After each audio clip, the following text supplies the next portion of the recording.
Dans cette capsule vidéo, nous vous présenterons le résultat d'une réflexion menée par 5 responsables techniques de la formation des jeunes de Club ACFF. Au terme de cette session, vous aurez un aperçu d'une fiche d'évaluation type réalisée dans les clubs ACFF.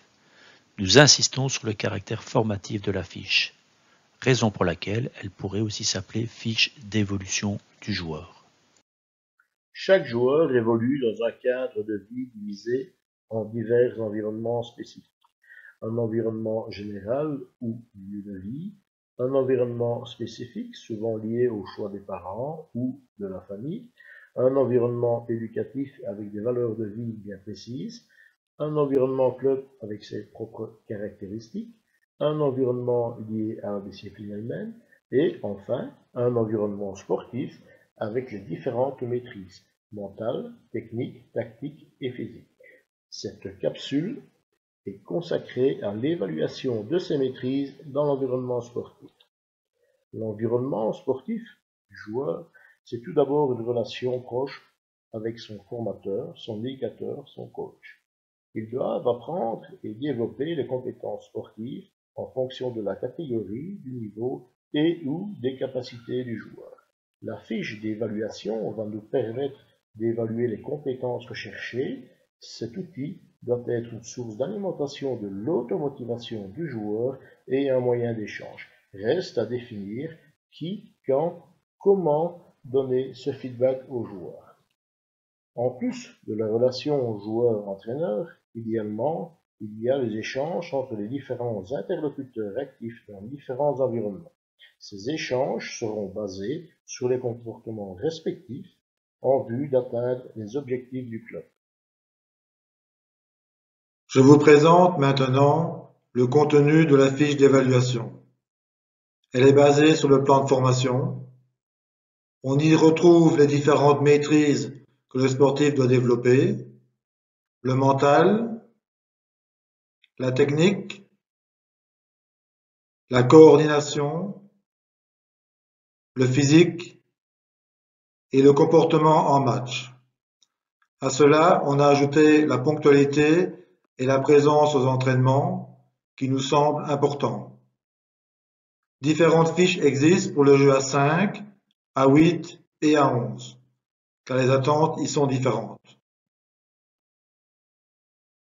Cette démo montrera une fiche pour le jeu à 8 et ne traitera que de l'aspect mental.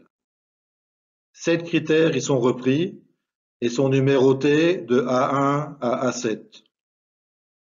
La fiche est divisée en 3 périodes, le début de saison, la mi-saison et la fin de saison.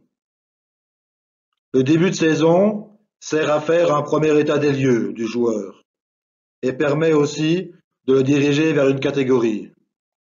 Élite, interprovinciaux, provinciaux ou régionaux. La catégorie sera donc renseignée en fin d'évaluation. À la mi-saison, au contraire, on sait dans quelle catégorie le joueur a joué. Elle sera donc renseignée dès le début. On peut également voir si un joueur a changé de catégorie en cours de saison. Avant l'entretien avec le joueur, le formateur aura préparé sa fiche en inscrivant la catégorie et le nom du joueur. Après avoir accueilli le joueur, le formateur lui demandera des renseignements généraux, tels que sa date de naissance, sa taille et son poids.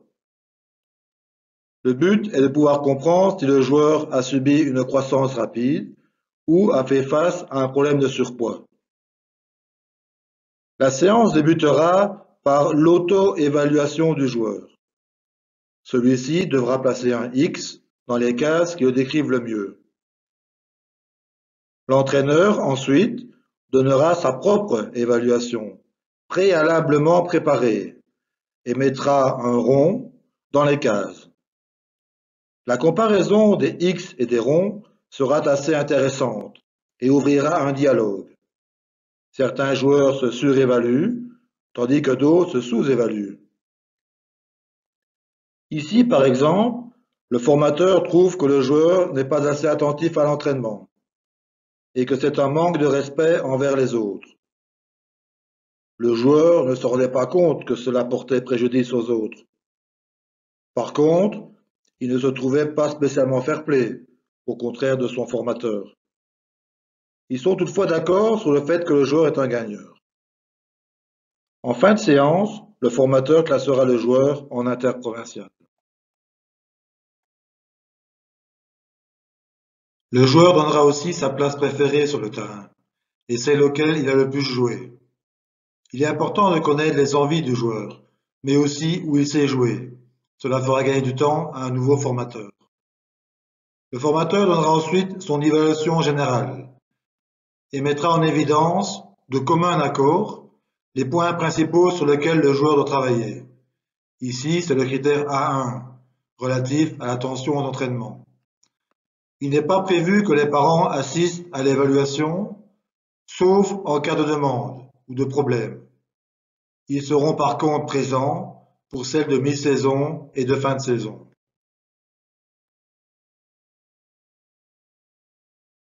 Quand, début juillet, la fiche d'évaluation est présentée aux entraîneurs, formateurs afin de définir cet outil de travail. Fin septembre, un échange entre formateurs et joueurs permettra de considérer le joueur au sein du groupe. En décembre, une évaluation concrète basée sur la première moitié de saison sera réalisée.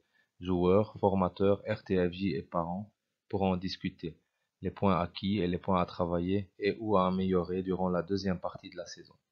Cette évaluation donne la parole principalement aux joueurs, formateurs et RTFJ et à la fin écouter les parents si nécessaire.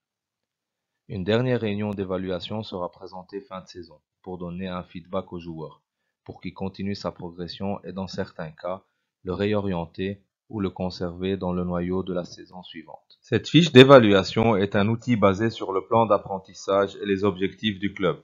Cet échange entre joueurs, formateurs, RTFJ et parents doit rester confidentiel et renforce le lien et la confiance entre le joueur, son club et les parents. Il a pour but de mettre en évidence le fruit du travail réalisé par le joueur et les points qu'il doit encore travailler. Cette fiche est tout simplement le reflet de l'évolution du joueur au sein de son club. Le département formation des cadres remercie M. Vandermaren, professeur à la CFF, ainsi que les 5 responsables techniques de la formation des jeunes qui ont participé à cette capsule vidéo. M. Mathieu Massy du club de Ciney, M. Didier Feller du club de Marlois, M. Lionel Broeys du club de Honhaix, M. Jean-Paul Hansen du club de Mésancy, ainsi que M. Nabil Chedid du club de Arlon. Vous pouvez obtenir la fiche d'évaluation ou poser vos questions via l'adresse email formationdescadres@acff.be. Nous vous remercions pour votre attention.